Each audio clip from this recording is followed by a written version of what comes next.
vamos lá, hoje nós vamos para um outro tema, tá?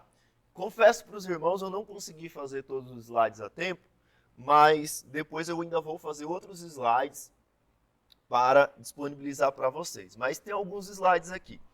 E a segunda aula o Igor vai deixar disponível, né, em breve, tá?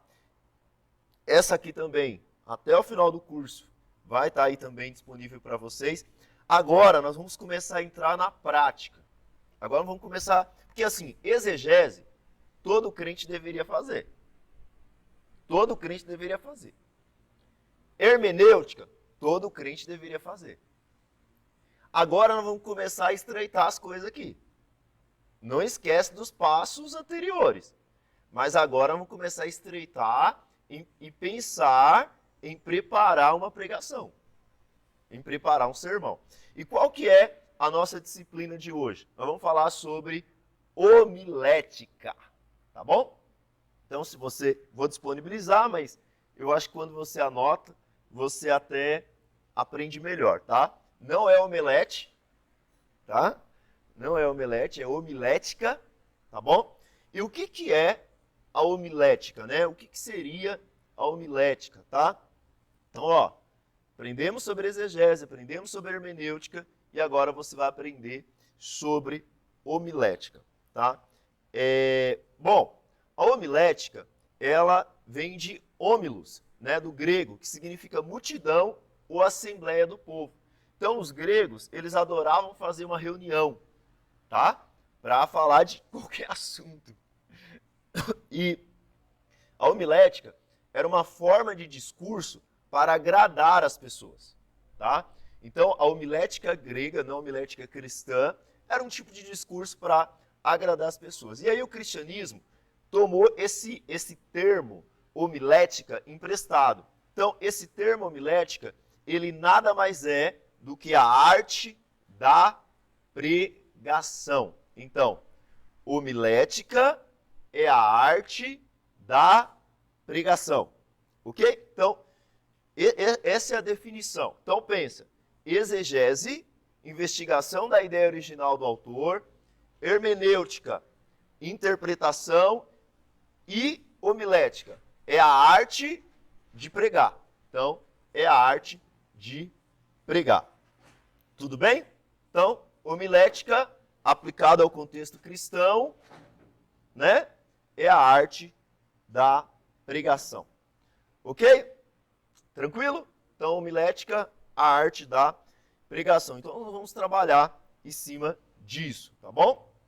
Vamos lá. Então, dentro da homilética, existem algumas separações. Alguns autores colocam como uma coisa só, outros colocam como partes diferentes.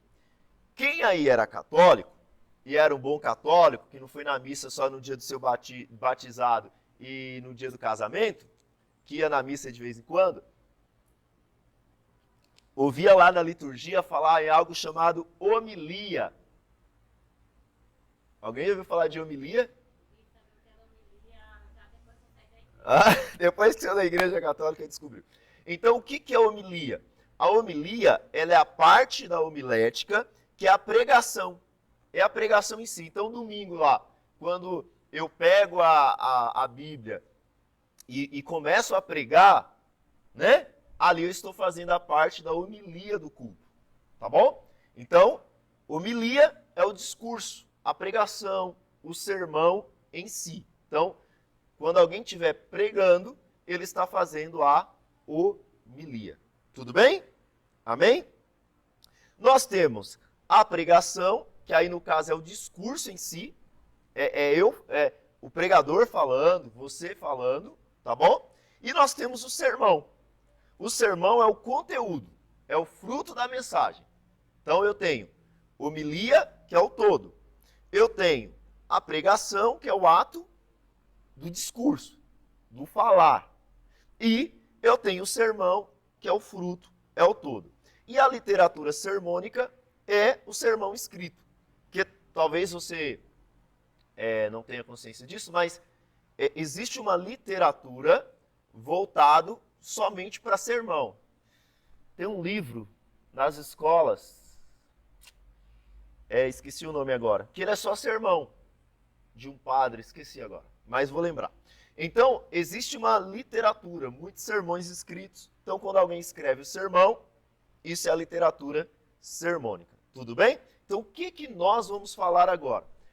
Desse ato da homilética, de transmitir a mensagem para as pessoas. Amém? Dúvida até aqui? Quanto a esse assunto? Tranquilo? Beleza? Muita informação nova de uma vez? Não, né? Ok. Vamos lá. Mas o que é pregação? Né? O que é pregação?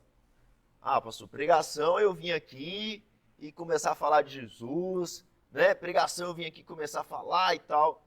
Então, pregação, ela é um termo grego que significa queruso. É ser um arauto. O que é um arauto? Arauto era alguém que era responsável por transmitir a mensagem do rei. Então, ele era responsável por publicar, por proclamar a mensagem. Então, o arauto dizia, olha, o rei decretou isso, isso e isso. Ok? Então, o rei, ele normalmente na época bíblica, né? Ele pegava lá, ou até na medieval, pegava seu cavalo lá e ia pelas cidades proclamando, declarando os estatutos do rei e os estatutos do reino. Então o arauto, ele não tem uma mensagem dele. Presta atenção. O arauto, ele não tem uma mensagem que é dele. O arauto, ele não pode sair pelo reino dizendo o seguinte, ó, pessoal, eu resolvi anunciar isso e isso para vocês. Não. O arauto, ele tem que pegar a mensagem do rei e transmitir a mensagem do rei para as pessoas do reino de uma forma que ele não adultere a mensagem do rei e que as pessoas do reino entendam. Então, olha a responsabilidade de um arauto. Vamos lá. Vou dar um exemplo aqui. Hoje, quando alguém é eleito presidente, rapidamente nós já sabemos. É anunciado na televisão, é anunciado em qualquer lugar. Ou quando o governo fala assim, o novo salário mínimo é tanto. Beleza, você entra na internet e tal. Mas na época lá dos reis, falava, Davi é o novo rei agora. Saul caiu, agora Davi é o rei. Né? Você lembra que Davi começou reinando, não foi em Israel todo, né? Davi começou reinando apenas em Judá, né? Na região de Hebron. Depois é que as outras tribos reconhecem ele. Só que é o seguinte, meu amigo, imagina que fosse no Brasil, o rei foi declarado em Brasília, como que os caras lá de Amazonas iam saber? O arauto tinha que sair proclamando que agora havia o rei. E aí eu queria falar algo para você. Cristo é o rei. Só que o mundo não sabe. E você é o arauto de Cristo que tem que sair proclamando que Cristo é o rei. Mas você tem que falar a sua mensagem? Não. Você tem que falar a mensagem de quem? De quem, gente? De Cristo. A forma que você vai fazer para que as pessoas entendam, aí é uma outra questão. Mas você vai ter que sair agora para declarar a mensagem. Às vezes, essa mensagem vai ser para pessoas que ainda não reconhecem o reino. E que ainda está em rebeldia contra o rei. Dizendo, beleza, Jesus é o rei, mas eu não quero saber desse reino, não. E aí você vai ter que continuar proclamando quais são as consequências de não ter Jesus como seu rei. Percebeu? Vou te dar um exemplo aqui. Roma, quando eles iam invadir uma cidade, normalmente as cidades não apresentavam resistência. Por que eles não apresentavam resistência? Porque antes dele entrar com a parte do exército romano para arrebentar tudo, sabe o que eles faziam? Eles enviavam mensageiros como se fossem arautos. Esses arautos essas pessoas entravam na cidade e eles falavam como era da hora ser um bom cidadão romano. Quais eram as vantagens de ser cidadão romano? É tanto que as pessoas pagavam para ser cidadão romano. Quando Roma chegava, sabe o que a galera fazia? Porque alguém disse quanto é bom ser parte de um cidadão romano.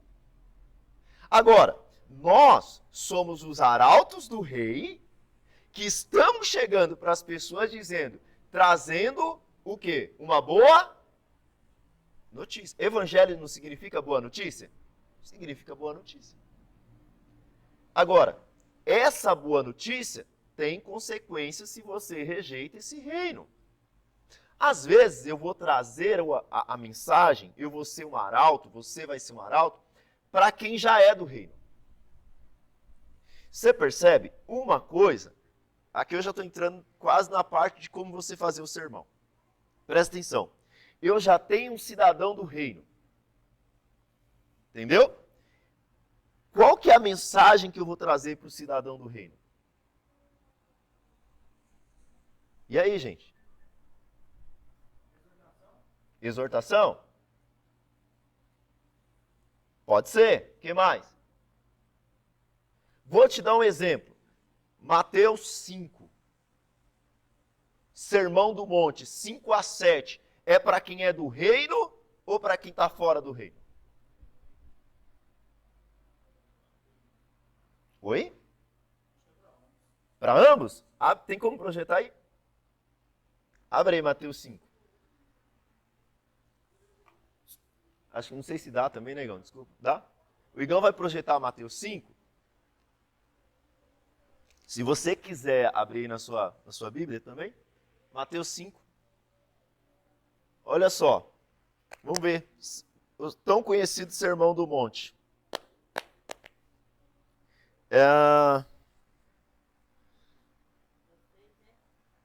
Oi? Mateus capítulo 5. Quando ele começa aí, quando reuniu as multidões, bem o primeiro versículo, primeiro, né? Ó, presta atenção. Vendo Jesus as multidões, subiu ao monte e, como se assentasse, aproximaram seus discípulos. E ensinando a multidão. É isso? Ele passou a ensinar quem, irmãos? Mateus 5 foi ensinado para quem? Para os discípulos. Porque quem não faz parte do reino não vai fazer nada do que Mateus 5 diz para fazer. Porque a mensagem ainda nunca vai cair no coração deles. No máximo que vai parecer para eles é um bando de legalismo. Mas para quem é discípulo, ele precisa entender qual é a constituição do reino. Está aqui a constituição do reino. A constituição do reino está aqui. Aí ele vai dizendo, né? E passou a ensiná-los dizendo, bem-aventurado. E ele começa a dizer. Porque a mensagem é para quem era do reino. Você percebeu?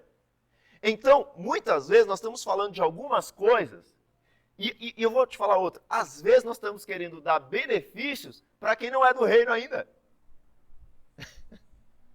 Por exemplo, eu não sou americano, eu não tenho green card, então eu não tenho benefícios de americano.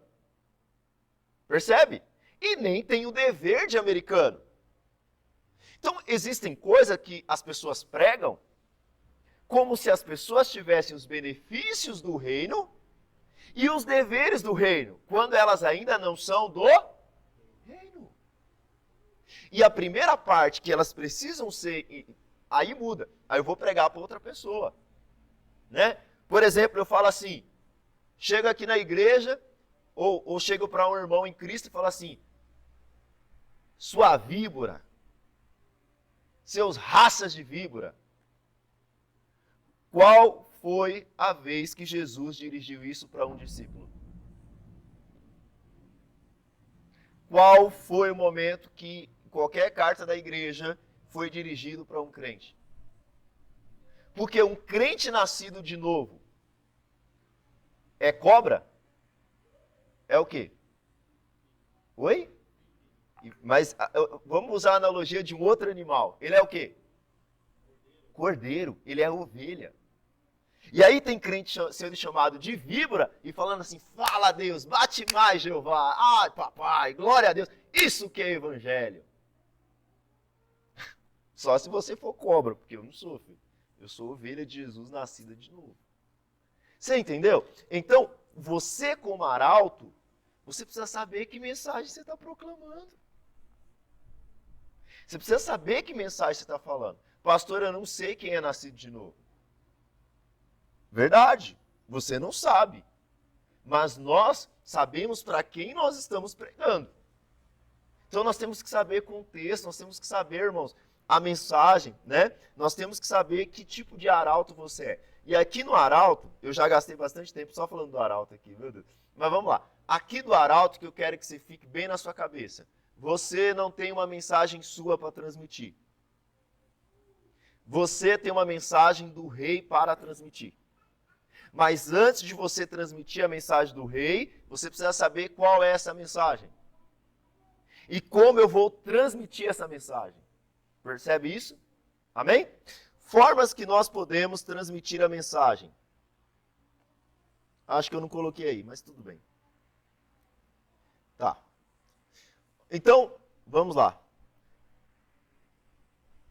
Nós podemos transmitir a mensagem, eu não coloquei aqui, mas nós podemos transmitir no 1 a 1, que seria no individual, né? Numa conversa, num discipulado, nós podemos fazer isso. Não coloquei não, Igão. No discipulado, numa conversa entre irmãos ou com uma pessoa que é descrente. Eu posso transmitir essa conversa num pequeno grupo, quando nós temos células aqui. Então, essa é uma forma de transmitir a mensagem também. Algumas irmãos usam meios de internet, usam televisão, usam rádio. Eles podem transmitir essa mensagem de várias formas. Agora, nós temos uma mensagem, uma forma que foi nos dada, né, que é a definição básica de sermão, que é discurso proferido em uma assembleia cristã para adoração por uma pessoa autorizada que aplique algum ponto de doutrina. Doutrina aqui não é usos e costumes, doutrina significa ensino, tá bom? Porque tem gente que fala assim, qual que é a doutrina da igreja?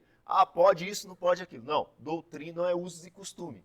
Doutrina significa ensino. Então, geralmente extraído de uma passagem bíblica, as vidas dos membros da congregação com o objetivo de movê-los a algo. Então, o que é esse sermão? É alguém que tem uma reunião de crentes, e muitas vezes não crentes no meio, e você foi autorizado pelo próprio Deus, e a própria... Eu costumo dizer que quem reconhece o pregador é a própria igreja. Por quê? Não adianta alguém pregar e ele não tem autoridade perante a igreja. E eu não estou falando autoridade de cargo.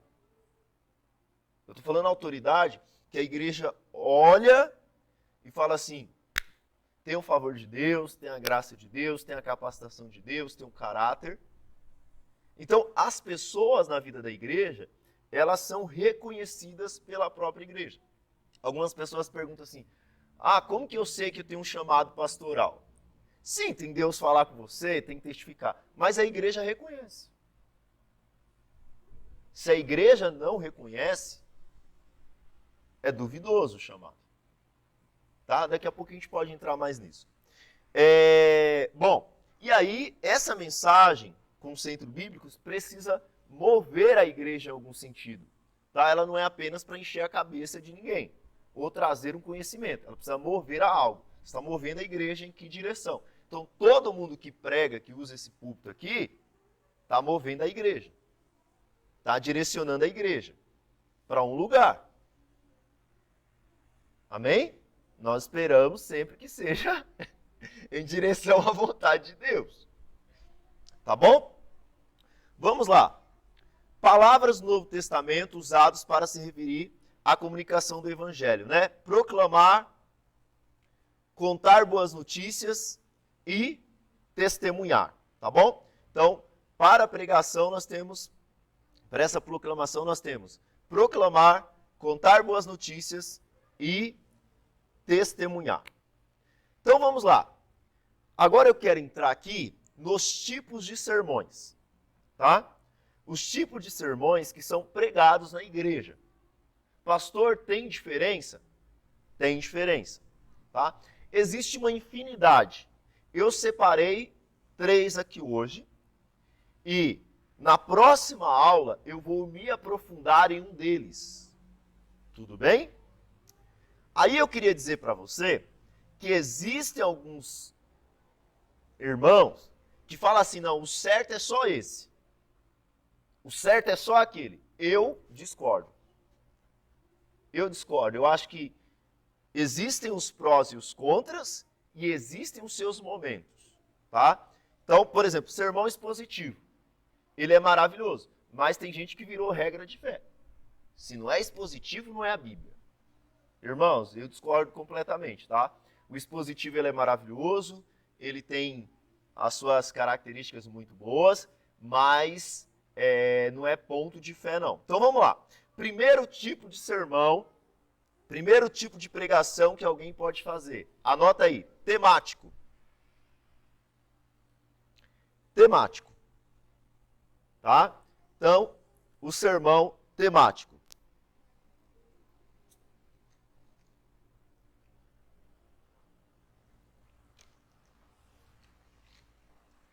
Então, o que é um sermão temático? É aquele que começa com a escolha de um assunto, então segue com a busca dos textos necessários para apoiá-los. Tá? Então é o seguinte, você foi escalado para pregar. Aí você pensa assim, o que eu vou pregar? Sobre o que eu vou falar? Espera-se que você ore. Amém? E que a pessoa busque em Deus o que Deus quer falar com a igreja. Tá? Às vezes o irmão fala assim, já sei. Essa igreja precisa orar mais. Já sei, essa igreja precisa de mais santidade.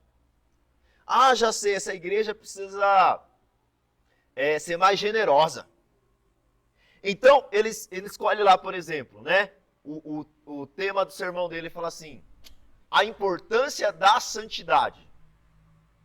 A partir do momento que ele escolheu o tema, a importância da santidade, ele vai sair buscando na Bíblia tudo que fala sobre santidade para dar apoio à pregação dele. Você entendeu? Então, no sermão temático, é o seguinte, eu vou partir do tema para a Bíblia. Percebe isso? Então, sei lá, qualquer tema, pessoal aqui na igreja, acho que casamento é um bom tema. Né? Aí, o que a Bíblia fala de casamento? Aí ele pega e ele vai para a Bíblia. Então, os pontos dele, às vezes vai ter 10 textos diferentes. Texto 1, Jesus falou sobre divórcio. Texto 2, submissão da mulher. Texto 3, o homem amar, ponto 3, o homem amar a esposa como Cristo amou a igreja. Texto 4, a beleza da mulher não é só exterior, mas interior também. E ele pega lá 1 Pedro. Só que eu já lembrei de uns 4 textos. Deu para entender? No sermão temático, então, eu estou partindo, né, que eu escolhi tópicos e vou atrás desses textos. Deu para entender o sermão temático? Bom, sermão temático, quando que ele é bom? Quando você quer fazer uma sistemática de um tema. Então, sei lá, você quer falar sobre o Espírito Santo, a pessoa do Espírito Santo. Não dá para eu definir a pessoa do Espírito Santo em um texto só. Você concorda comigo? Então, eu não vou pegar, por exemplo, só João 14, né? Eu vou vos dar o Consolador e definir o Espírito Santo. eu vou precisar fazer uma sistemática de tudo que a Bíblia diz sobre o Espírito Santo. Sei lá, outra sistemática. Vamos pensar aí. Batismo. Vamos pensar em batismo. Vou falar sobre batismo. Meu tema é batismo. Não tem como eu falar sobre batismo num texto só. Agora, pastor, quais são os perigos do sermão temático? Você forçar o texto a falar uma coisa que ele não está falando. Entendeu? Então, por exemplo, eu pego um texto e aplico num ponto que o texto não está falando aquilo. Então, eu tenho que tomar cuidado com isso no temático. Tá? Então, a maioria hoje no Brasil, eles pregam um sermão temático. Às vezes, eles começam com um texto, divide pontos, nunca mais volta naquele texto, você entendeu? E continua falando qualquer outra coisa. Mas o sermão temático ele tem sido muito assim, demonizado no Brasil. Tá?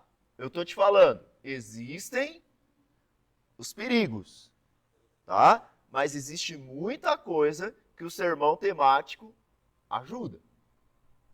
Amém? Então, Theo Hernandes Dias Lopes, ele diz no livro dele assim, que sermões tópicos são aqueles em que as divisões são feitas de acordo com o assunto tratado. O tópico pode ser extraído do texto, as divisões dependem do assunto, os sermões tópicos dão um tratamento sistemático ou integrado do tema, considerando digno de discussão. É construído ao redor de um determinado assunto ou ideia tirado da Bíblia ou externo a ela. O pregador geralmente reúne o que a Bíblia diz sobre um tópico específico, organiza a passagem em uma apresentação lógica e depois faz um sermão tópico. Só assim, eu estava até conversando com um pastor amigo esse final de semana, a Bíblia é tão rica, que você tem que tomar cuidado, porque às vezes você consegue falar de psicologia na Bíblia. Você consegue falar de coach na Bíblia. Você consegue falar de, sei lá, qualquer assunto humano na Bíblia. E não ser evangelho. Percebe isso? Você pegou a Bíblia para apoiar algo que você acredita, e aí você trouxe para a igreja, só que você colocou no púlpito, foi legal, a galera vibrou, nossa, que bom, mas não foi evangelho. Então tem muita coisa que não é evangelho. É palestra motivacional, é coach, e assim, nada contra o coach, tem espaço, mas não no púlpito. Tá? Não como se fosse pregação do evangelho. Porque nada substitui a pregação do evangelho. Então tem gente que coloca doutrinas moralistas, legalistas, usando a Bíblia. E ele fala, tá vendo? Tá aqui. Mas existem os perigos. Amém? Sermão temático, algum irmão tem dúvida aqui? É importante, irmãos. Ninguém? Tranquilo? Bem, vamos lá. Próximo tipo de sermão é o textual. Tá bom? É o textual. Lembrando que existem outros. Eu estou te dando aqui um resumo. Tá? Textual.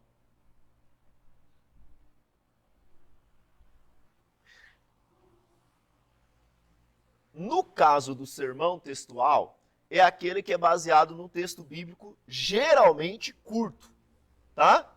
Então, deles deverão brotar tanto a ideia central como o tema, como as ideias também primárias. Então, no textual, eu vou pegar um texto normalmente pequeno, não vou sair dele, e as ideias que eu estou usando é só daquele trecho. Entendeu? Então, sei lá, tem como voltar lá no Sermão do Monte? Volta lá para mim, Igor. Então, por exemplo, volta no versículo 1. Volta no versículo 1. Vendo Jesus as multidões, subiu ao monte, como se assentasse, aproximaram-se os seus discípulos. ele passou a ensiná-los dizendo: bem-aventurados os humildes de espírito, porque deles é o reino de Deus. A partir desse texto, eu falo, irmãos, hoje eu vim falar para vocês sobre a importância da humildade no reino de Deus. Meu tema hoje é humildade. Então eu explico, Jesus veio, sentou, Jesus foi no monte, ali estava no monte, as multidões vieram, os seus discípulos sentou, então ele começou a ensinar aos discípulos. E aqui Jesus disse a importância, né? Porque os que são humildes de espírito, deles é o reino. Então, primeiro ponto. Então, meu tema é humildade de espírito. Ok? Aí eu coloco assim, ó. Ponto 1. Felizes os humildes de espírito. Ponto 2. Deles é o reino dos céus. Terceiro, o que significa reino dos céus? Pronto. Só nisso aí eu preguei 40 minutos, fiz a conclusão e amém. Então, veja bem, eu usei um texto, fiquei naquele texto, mantive ali. Tudo bem? Deu para perceber a diferença do textual para o temático? Sim ou não? Sim? Amém. Então tá bom, então já vai aí pensando na sua cabeça. Débora, conseguiu entender a diferença? Conseguiu? Tá pensando? Amém. Não, não.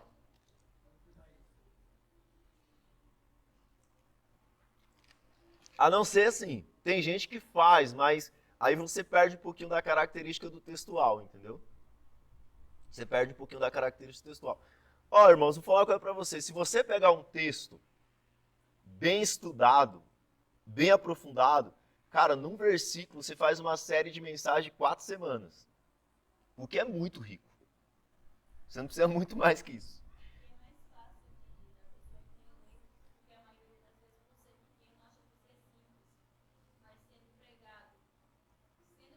Aham.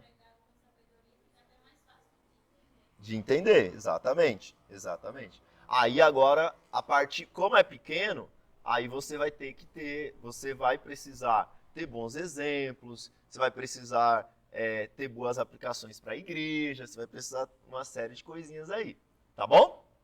Senão você vai ler o texto e agora, o que que eu faço? Amém, vamos lá. O próximo, tá? Ah, tá, ó. Tem até uma definição aqui que eu coloquei. O Dantas, ele explica que tanto o tema quanto as divisões são derivados do texto e seguem rigorosamente sua ordem natural. Ah, legal também isso aqui. Bem lembrado. Tipo, a ordem, ponto 1, ponto 2, ponto 3, ele segue a sequência do texto, entendeu? Então ele segue, por exemplo, eu coloquei ali, ó. Ah, não, o Igão tirou, mas não tem problema não, Igão, pode deixar. Ó, ponto 1, felizes, né? Bem-aventurado significa felizes. Felizes os que são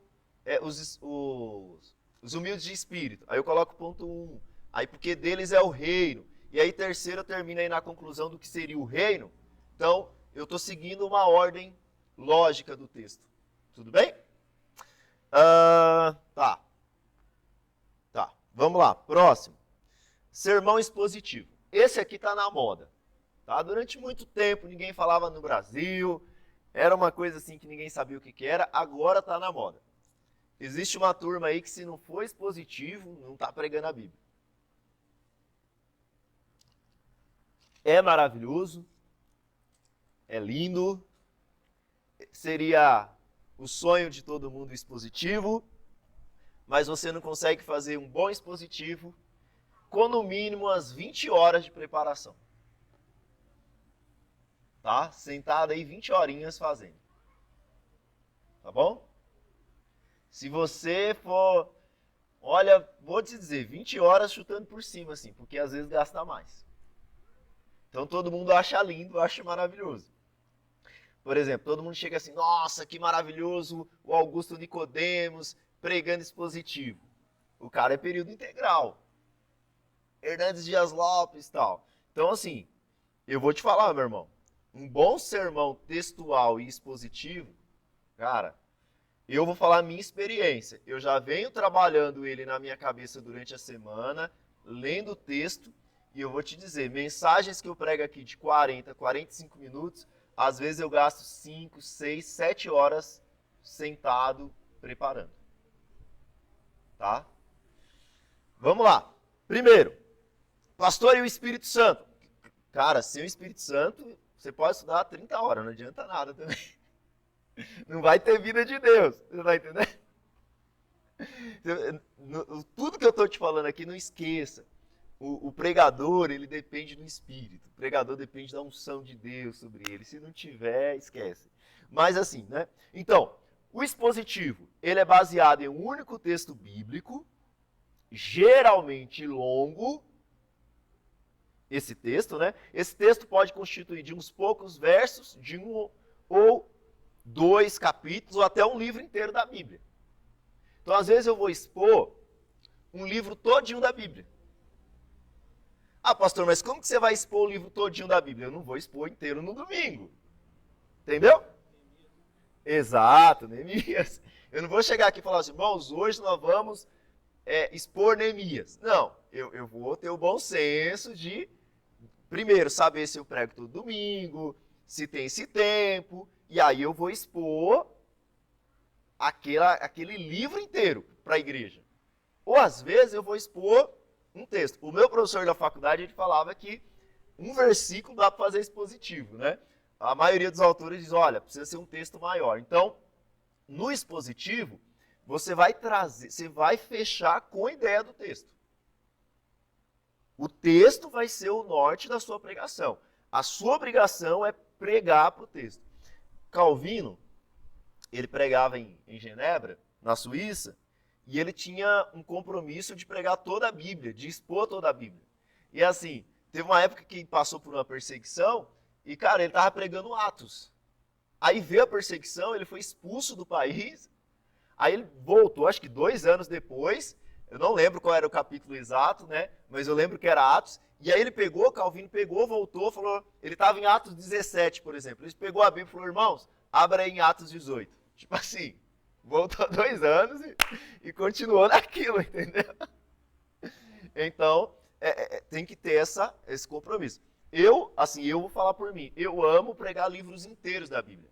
Aqui na igreja nós já pregamos Hebreus, pregamos Efésios, João, só que aí João o que eu fiz? Lembra que não precisa ser o livro todo? O que eu fiz? Preguei os 7 sinais de Jesus, né? Que são os 7 milagres. Então eu fui lá e preguei os 7. Aí agora fui pregar Neemias, né? Agora peguei Neemias inteiro, entendeu? Então dá para você fazer. O que acontece? A igreja amadurece, a igreja, né, vai aprendendo a absorver uma ideia bíblica, uma sequência. É maravilhoso, tá bom? Vamos lá.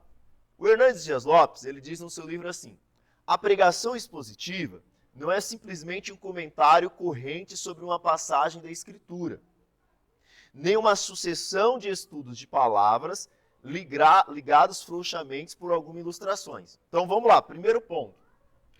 Eu estou pregando Neemias, mas eu não posso chegar aqui e falar assim, gente, em Neemias capítulo 10, nós aprendemos que o povo fez uma aliança com Deus. A aliança com Deus constituiu, primeiro, compromisso em relação à família. Ponto 2, em relação a...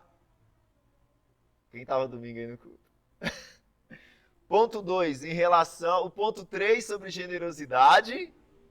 E o ponto 2, deu uma bela fugida aqui agora. Ponto 2 está na minha cabeça, mas fugiu aqui agora. Ponto 1, eu lembro que foi sobre a família, né? Ó, compromisso em relação a... Oi? Descanso, beleza, descanso. Foi um teste para saber. Brincadeira, irmãos. Então, ponto 2 era descanso. Aí eu ensinei. Beleza, ensinei isso aqui para vocês. Agora vamos orar, agradecer ao Senhor pelo culto. O que eu faço com isso na minha segunda-feira? Segunda coisa. Isso aqui é o livro da lei. Se eu fosse numa sinagoga judaica e pregasse isso lá, os judeus iam ficar felizes pra caramba. Ia ou não ia? Porque isso aqui não teve nada de evangelho. Você entendeu? Agora, como que dentro desse texto que eles reafirmaram a antiga aliança, eu aplico Cristo e o evangelho? Entendeu? Aí vem a conclusão da mensagem. Né? Que aí eu falei o quê? Falei, ó, na antiga aliança, a aliança era externa, por meio da circuncisão. Mas na nova aliança, Deus prometeu uma circuncisão diferente. Que era a circuncisão do quê? Do coração. Percebe isso? Então, né, nós precisamos saber isso. Do mesmo modo, tampouco é uma simples exposição quanto ao sentido de um versículo, de uma passagem ou de um parágrafo. Alguns creem que pregação expositiva é fazer alguns comentários baseados em uma longa passagem bíblica.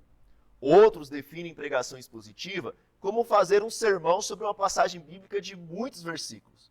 O sermão deve fazer a conexão entre o texto e os vizinhos e os ouvintes contemporâneos. Então, a pessoa ela vai perguntar assim: o que isso tem a ver com a minha vida? Legal. Obrigado pelo texto, obrigado pela explicação, mas o que isso tem a ver com a minha vida?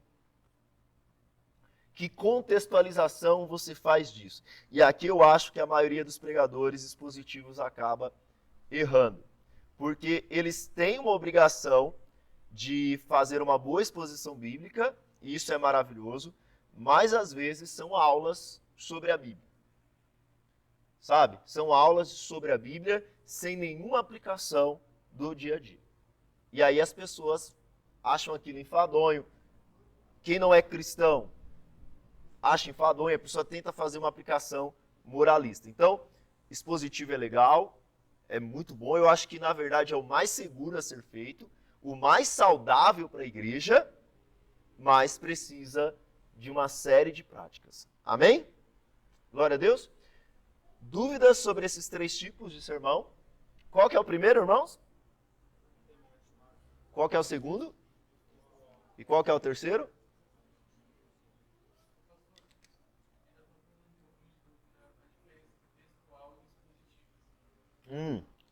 Tá. Parecido, perfeito.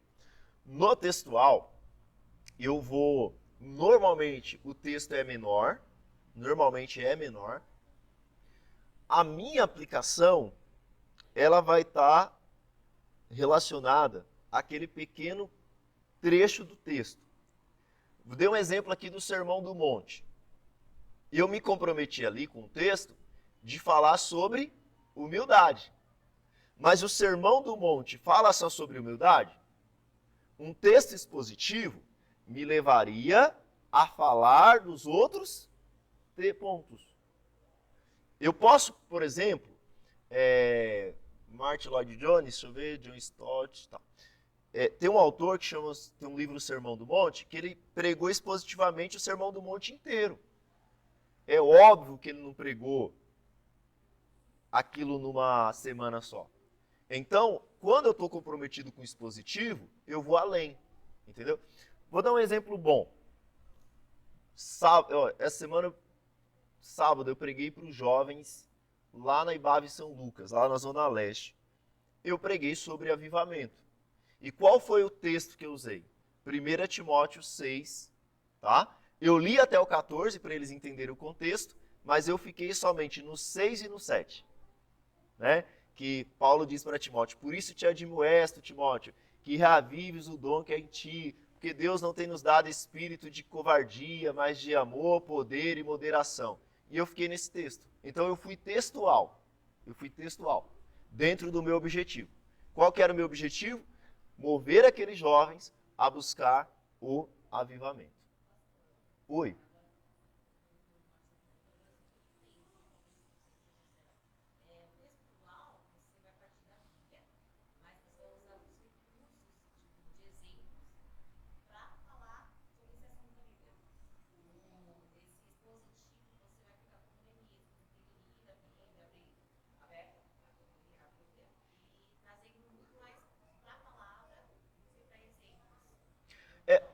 O textual, ele acaba apelando mais para aplicação, sim, porque os meus exemplos que eu estou aplicando para a igreja, eu tiro do texto, entendeu? Eu tiro só do texto. Já no caso do expositivo, eu vou muito mais profundo na exposição do que o texto quer dizer. Entendeu? Então, o que o texto quer dizer? O que o autor quis dizer? E eu vou aplicando, vou falando. E aí eu faço uma aplicação. Normalmente, um texto menor. No textual é isso, né? No expositivo, eu tenho algo bem mais amplo. Tá? Tenho um compromisso bem maior com expor o que a Bíblia está dizendo ali no texto.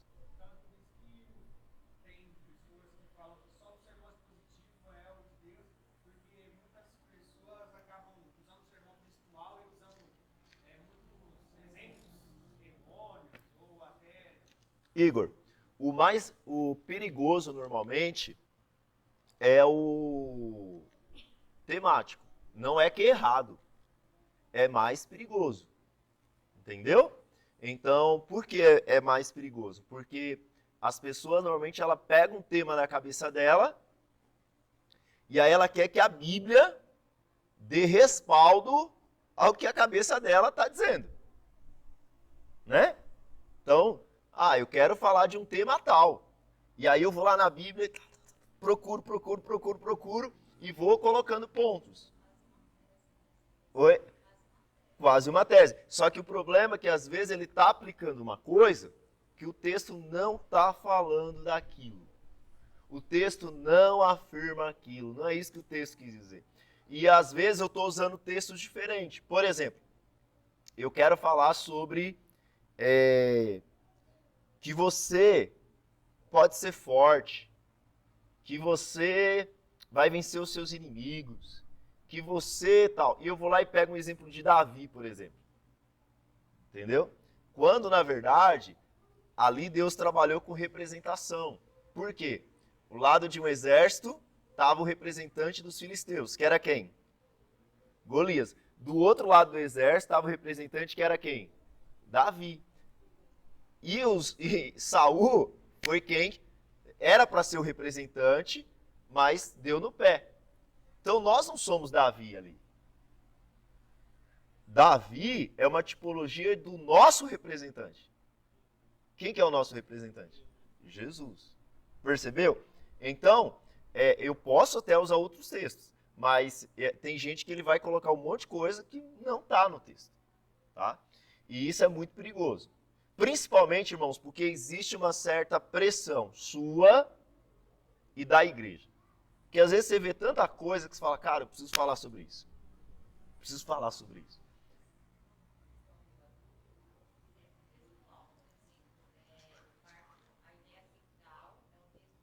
Uhum.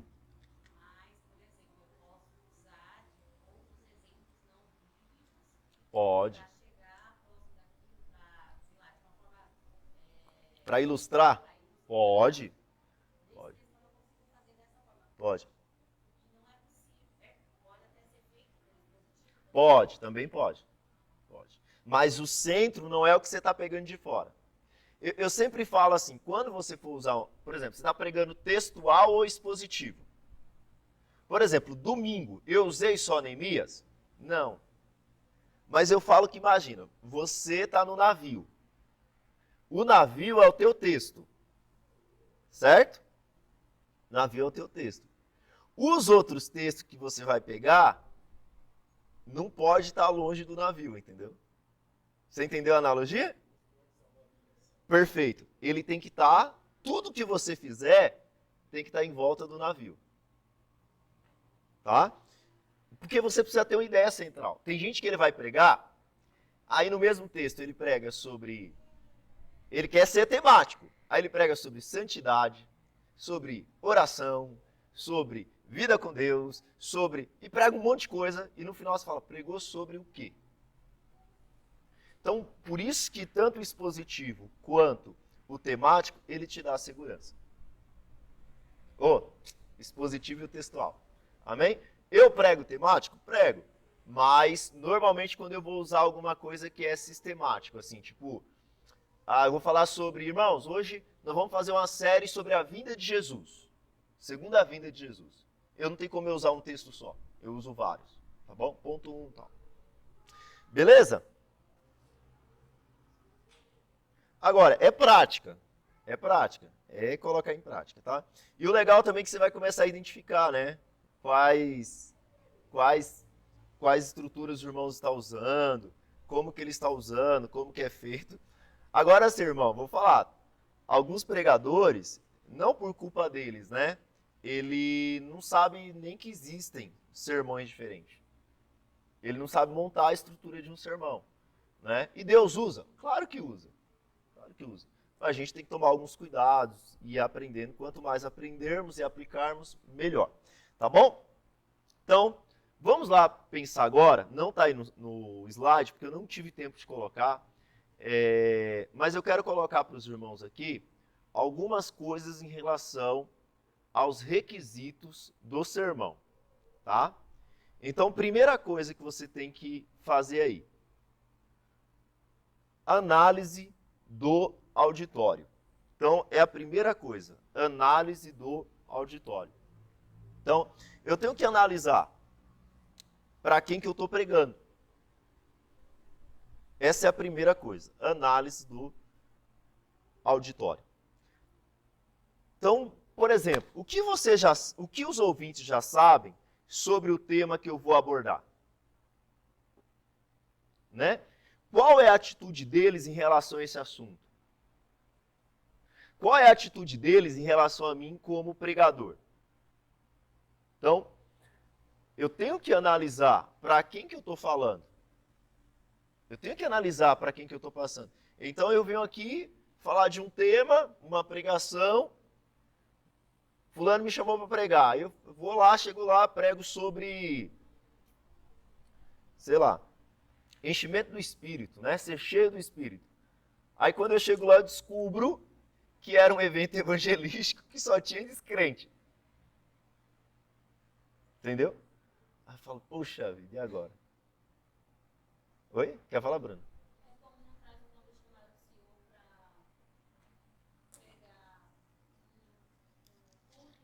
De músicos?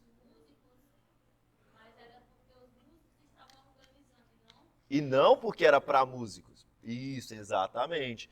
Então, qual a atitude deles em relação a mim como orador, né, pregador? Quais são as ocupações deles? Né?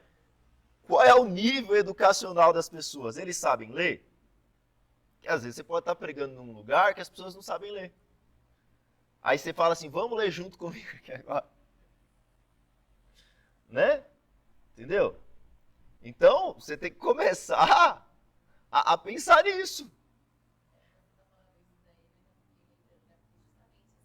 Uhum.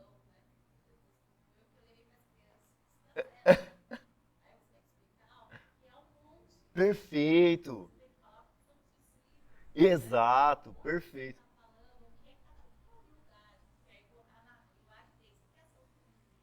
Sim, sim,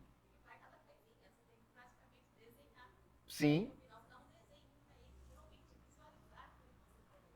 E aí tem gente que acha assim, que a criança vai entender. Ah, não, só falar para ela, bom pregador. Não vai, irmão. Ah, não, porque eu falo desse jeito aqui e o Espírito... Irmão, você tem que explicar.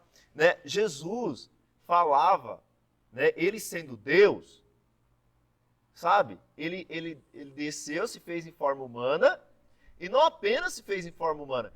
Deus falou aramaico. Deus falou aramaico. E Deus falou aramaico na linguagem do povo da época, que era o quê? Pescador. Você vai ver Jesus falando do quê? De pesca, de agricultura. É ou não é? Do comércio. Aí você chega aqui e fala, não, você tem que saber. Você tem que falar na linguagem das pessoas, explicar na linguagem das pessoas. E também ter um feedback se elas estão entendendo.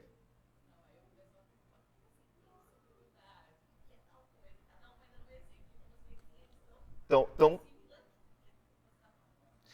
assim, o desafio é o culto de domingo. Por exemplo, porque culto de domingo tem desde a pessoa que está na igreja há 10 anos e o visitante. Nós temos muitos visitantes aqui, né? Então, tem muitos visitantes. Aí você fala assim, né? Mas eu preciso alcançar todo mundo, né? Quantos serão os ouvintes, né? Quais são as necessidades deles? Porque Jesus trabalhava com a necessidade das pessoas, trabalhava, irmãos. Aquelas pessoas estavam atrás de pão. Jesus multiplicava o pão, mas Jesus falava o quê? Eu sou o pão da vida. Então Jesus pegava a necessidade deles, que era fome, para apontar para ele. Então você também precisa, mesmo que a palavra, né? Por exemplo, aqui, Reginaldo, né? Aqui, Reginaldo, nós temos os pequenos grupos que compartilham a palavra de domingo. Mas chegando lá na célula, chegando lá no pequeno grupo, você tem que compartilhar numa linguagem dos irmãos. E aí eu falo, cuidado com o evangeliquez e com o pentecostalês. Ninguém sabe o que significa varão. E aí, terra? E aí, varão? Entendeu? E aí, o que mais? Canela de fogo, profeta de Jeová. Entre nós aqui, você, ok, mas aí você chega lá, o cara foi a primeira vez, você vai pregar, então, varão. Que raio é varão, velho? Entendeu? O que é terra? Então nós precisamos começar, nós temos que dar cuidado com o evangeliquez e com o pentecostalês, né? Que é irmão, os crentes falam uma outra língua, um outro idioma.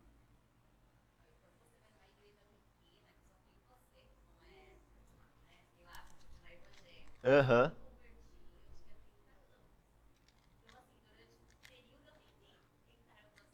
Sim. Aham.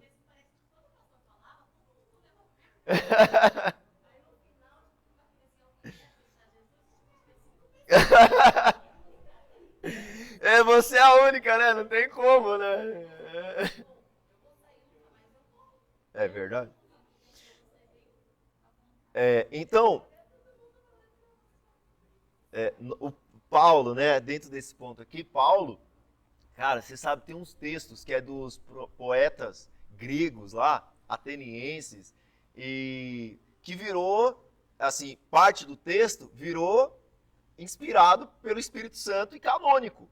Por quê? Paulo pegou o trecho do poeta deles, inspirado por Deus, citou na Bíblia. Virou inspirado pelo Espírito. Mas veja bem, Paulo pegou a realidade deles, pegou a linguagem deles. Isso aqui é um pouquinho sobre contextualização. Eu não vou ter tempo, mas daria para um curso só sobre contextualização, irmão.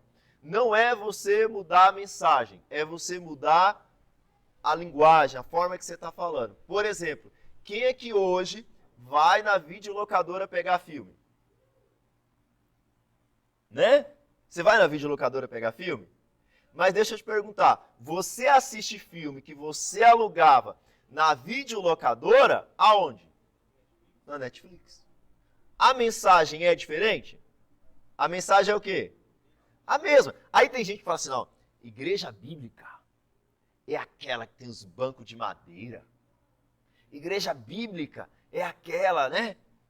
Nós não somos parede preta, não. Mas Deus me livre de igreja com parede preta. Filho, você está achando que bíblico é uma igreja do século XVI. Só que no século XVI, aquilo era mais que a igreja da parede preta de hoje. Você está entendendo? Porque nós estamos pegando algo e colocando como se fosse Bíblia. Agora, eu posso ser a igreja do banco de madeira e pregar o evangelho, e também ser a igreja do banco de madeira e não pregar o evangelho. A questão é a mensagem. A questão é a mensagem. Por exemplo, aqui nessa igreja, quais são os irmãos que vêm de terno e gravata? De vez em quando o Bruno. Mas alguém vem de terno e gravata aqui? Eu não venho aqui pregar de terno e gravata. Não faz sentido.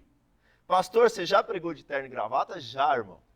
No começo da plantação da igreja, mas não faz sentido. Agora, se o irmão me chama dentro de um contexto que é de terno e gravata, eu não tenho problema nenhum de colocar terno e gravata. Mas a forma que você está comunicando, você não vai adulterar a mensagem. Deu para entender o que eu estou falando aqui? Então entenda o seu público, quem você está falando. Análise do pregador. Você conhece suficientemente o assunto sobre o qual pretende falar? Entendeu? Pastor, eu quero falar sobre os eleitos em Cristo, né? Como nós somos eleitos em Cristo. Né? Eu quero falar sobre como será a vinda de Jesus, se a igreja vai ser arrebatada antes ou depois da tribulação. O assunto que você vai falar, você conhece o suficiente para você adentrar por esse tema? Tenho tempo suficiente para preparar o assunto? Eu tenho tempo suficiente? Eu estou realmente interessado no assunto? E segundo, qual é minha quarto já, né? Qual é minha autoridade como pregador? Então eu venho aqui, eu falo sobre ser generoso. Irmão, nós precisamos ser generosos. Nós precisamos, sabe, ser ofertante, ser dizimista, ajudar o próximo. Aí eu não dou dízimo e não sou ofertante. Eu venho aqui e falo sobre o quanto nós temos que orar, mas eu não oro. Então, assim, eu tenho autoridade para isso? Porque a igreja sabe quem tem autoridade e quem não tem. Esse saber aqui não é de conhecimento não, tá, irmãos? Então, pastor, então eu vou ficar caladinho. Não. Né? Eu vou falar um negócio. Você não vive tudo que você prega. Entendeu? Tem coisa que você está pregando e você mesmo está sendo tratado em Deus. O próprio texto, né, vai te trazendo aquilo. Mas eu estou falando, irmãos, de coisas básicas. Nós precisamos ter autoridade para falar daquilo. Amém? Então, e outra coisa, você precisa se aprofundar sobre isso, tá?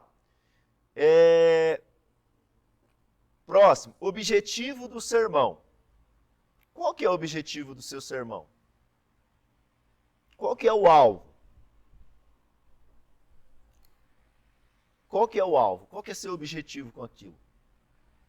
Muitos sermões fracassam porque o pregador tenta alcançar coisas demais com um único sermão. Uma vez aqui, eu não fiz mais isso. E também não pretendo fazer mais não, mas tudo bem. Uma vez eu reuni uns irmãos aqui para avaliar como que estava sendo os meus sermões. E aí tem uma pessoa que falou, você tenta ensinar coisa demais num dia só. Por quê? E assim, normalmente era temático mesmo meus sermões. E aí, por quê? Na minha cabeça eu tenho um monte de coisa. Entendeu?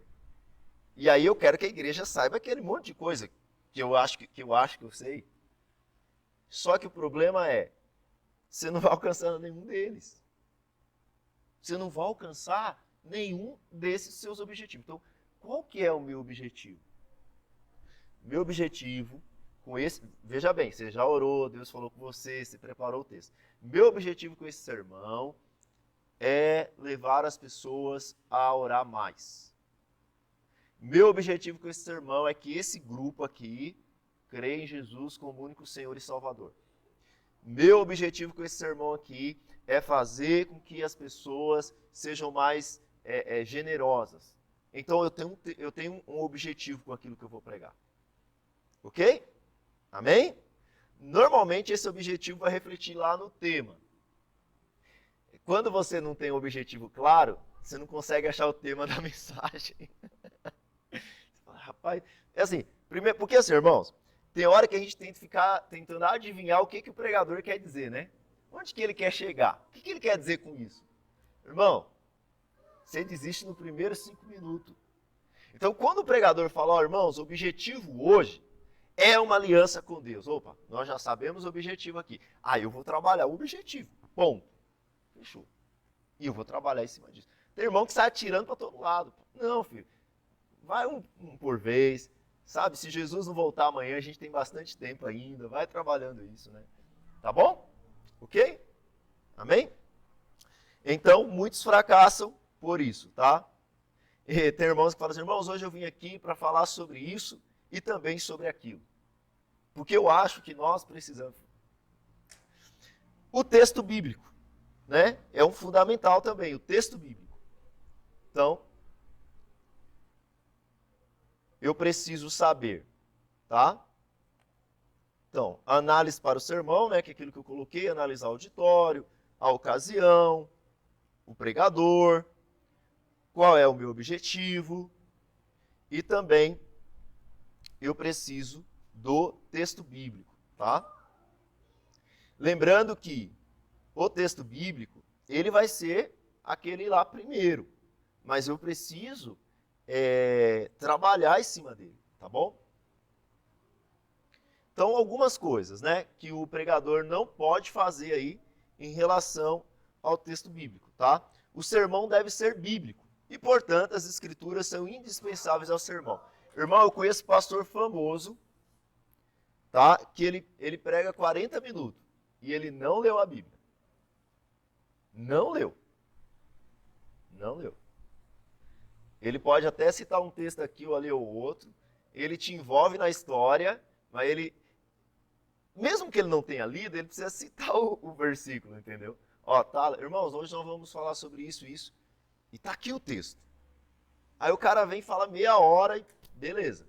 Texto bíblico que é bom, nada. Então nós temos que saber isso, tá? Como eu te disse, pode ser um versículo, dependendo do momento, do tema, mas você precisa ter o texto como base. Você precisa estar aí centrado na Bíblia, tá bom? Em segundo lugar, não evite um texto porque ele é conhecido. Não evite um texto porque ele é conhecido. Às vezes é melhor você ir por ele mesmo, sabe? O que nós precisamos não é de novidade, mas de frescor. Então o pregador pode criar um interesse renovado por um texto. Os historiadores da igreja falam que João chegou na velhice, conta-se que ele ficou na igreja de Éfeso, né? E falou que João falava, agora o irmão João vai pregar. Diz que João levantava e falava assim, irmãos, Deus é amor. E sentava de novo. Só isso que João pregava. Eu acho que pelas últimas cartas dele lá deve ser verdade. Entendeu? Então, se tiver vida de Deus, fique aí. O pregador não deve negligenciar alguma parte das Escrituras, né? Então, alguns negligenciam o Antigo Testamento, né? Por quê? Porque eles não sabem o que fazer com aquele texto em relação à Nova Aliança. Tá bom? Negligenciar algumas partes da Bíblia. Não deve negligenciar algumas partes da Bíblia.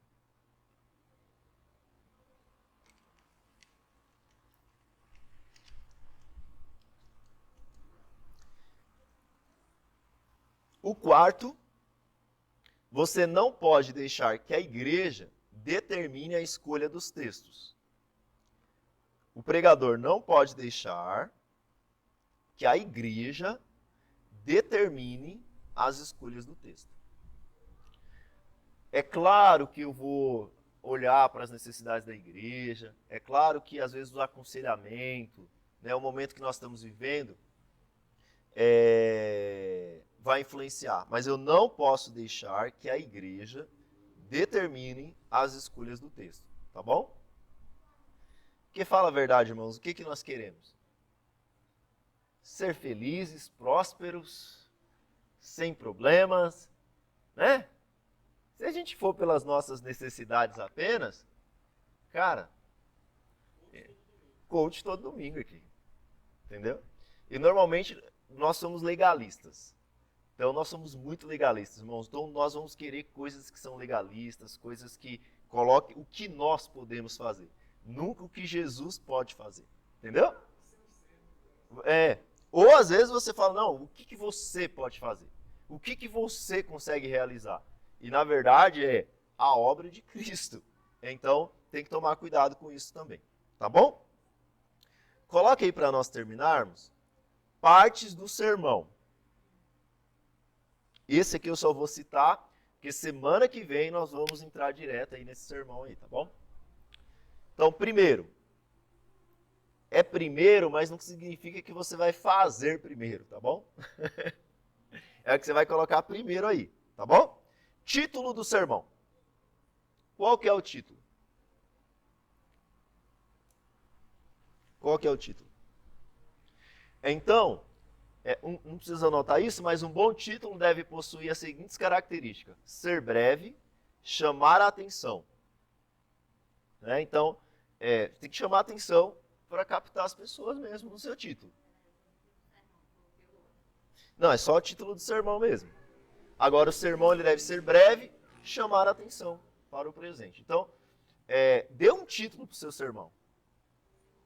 Não, eu estou no primeiro, eu só citei o que é. Tá bom? É o título do sermão. Então, se as pessoas não lembram da mensagem, tenta fazer com que elas lembrem pelo menos do título. Tá? Aí depois vem a introdução do sermão.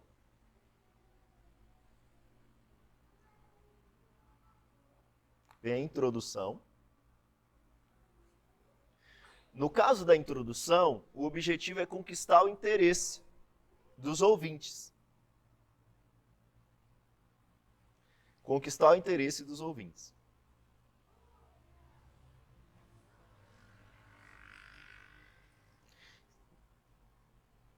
Tem um autor aqui, ele diz assim, ó, há 3 tipos de pregadores. Aqueles que os ouvintes não podem escutar, aqueles que eles podem escutar e aqueles que eles precisam escutar. Durante a introdução, geralmente os ouvintes identificam o tipo de pregador que está se dirigindo a eles naquele momento. Eu digo para você, os 5 primeiros minutos da sua pregação, do seu compartilhamento, vai determinar se as pessoas vão continuar com você ou não. Ah, pastor, elas não foram embora. Elas não foram embora no corpo. Mas a mente, ó, deu no pé faz tempo. Entendeu? Então, esses 5 primeiros minutos vai trazer elas. Às vezes, quando o cara é muito crente, ele fala, não, eu vou ficar aqui, vou tentar. Mas, irmão, a maioria das pessoas não vão ficar com você se nesses primeiros 5 minutos você não trazer para eles, tá? Algo que diga, ó, você precisa me escutar. Você precisa me escutar. Pode falar. Para a célula.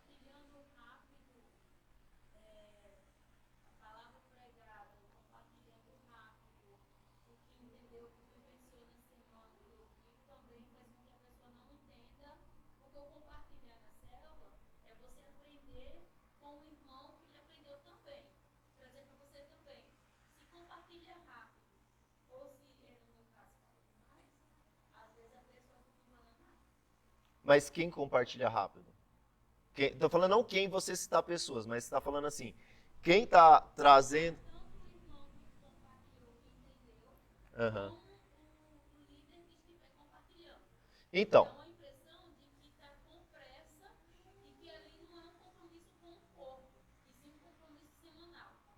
tá. Então, aí você, tanto na pregação quanto no pequeno grupo, a pessoa tem que usar o bom senso. Qual que é o bom senso? Por exemplo, um tempo que é cabível. Tá? Vou falar aqui do natural. Vou falar do natural, tá? Não estou falando da parte espiritual, pelo amor de Deus. Mas no natural, os especialistas dizem que as pessoas não conseguem ficar mais de 30 minutos prestando atenção em você. Depois de 30 minutos, elas desligam. Eu vou falar, eu já tentei, eu não consigo pregar em 30 minutos. Não consigo pregar em 30 minutos. A não ser que seja um tema, acho que lá em São Lucas eu preguei 30 minutos ali. Mas assim, 2 versículos, né? E depois fomos para a oração. Mas assim, aí nós temos que orar, contar com a série de coisas. Mas assim, as pessoas hoje, elas estão numa vida muito rápida. Elas estão numa vida muito elétrica. Então, elas veem vídeo no YouTube no 2.0. Ela ouve bem rapidinho. Cara, agora, a Netflix, o que a Netflix faz? Irmãos, pelo amor de Deus, entenda, eu estou falando de algo natural que nós precisamos depender do Espírito. Mas lembra que a pregação, ela também tem essa parte humana, né? O que a Netflix faz? Você já percebeu? Como que ela te cativa a você ficar um episódio atrás do outro na série? Você para de assistir porque você fala, eu preciso lavar os pratos, eu preciso fazer alguma coisa da minha vida. Porque ela começa assim, ó, ela começa fazendo o resumo do episódio passado.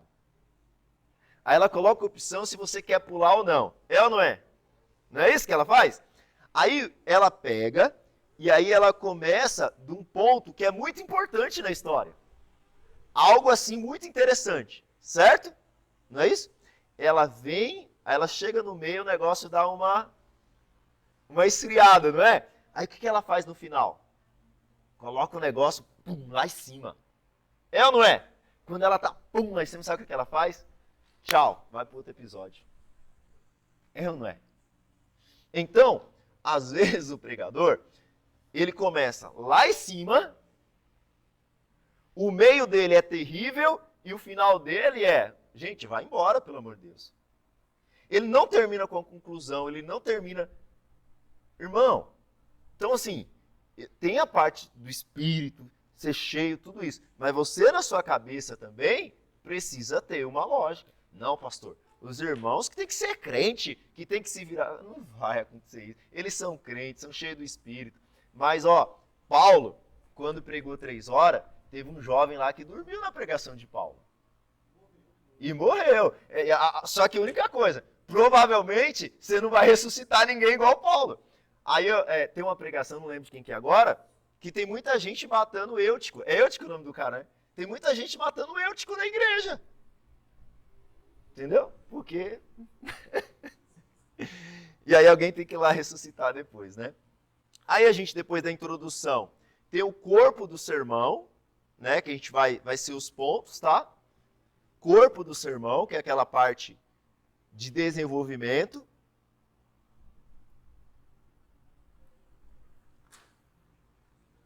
Nós temos, então depois do corpo do sermão, nós temos as ilustrações do sermão.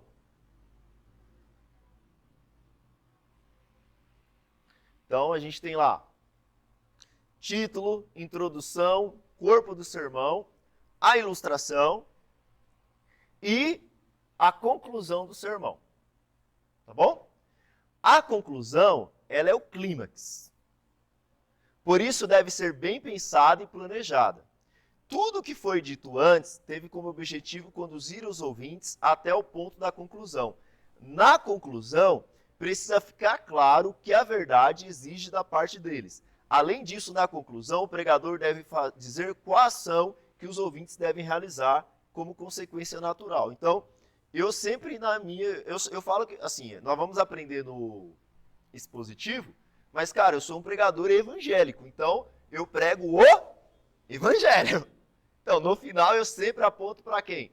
Para quem é o centro do evangelho. Que é quem? Jesus. É casamento. Eu aponto para Jesus. O que você tem que fazer tem que estar centrado na obra da cruz. E eu sou assim. Tem irmãos que podem pregar numa sinagoga judaica que ele não seria expulso de jeito nenhum, porque ele nunca aponta para Jesus. Então, judeu nenhum ficaria escandalizado com ele.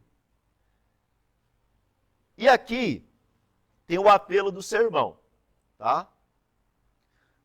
O apelo do sermão, não necessariamente, você tem que chamar a pessoa à frente. Tá bom? Tem igrejas que é pecado para a morte chamar alguém à frente. Os caras fazem teses falando mal de chamar à frente.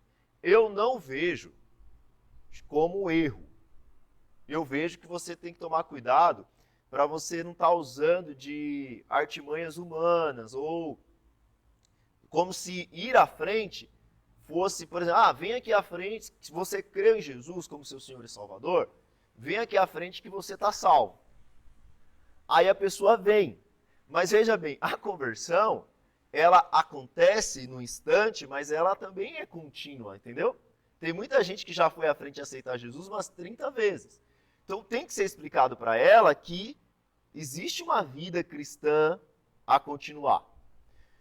O apelo, ele não necessariamente tem que ser à frente, mas o apelo é, o que você fará com isso?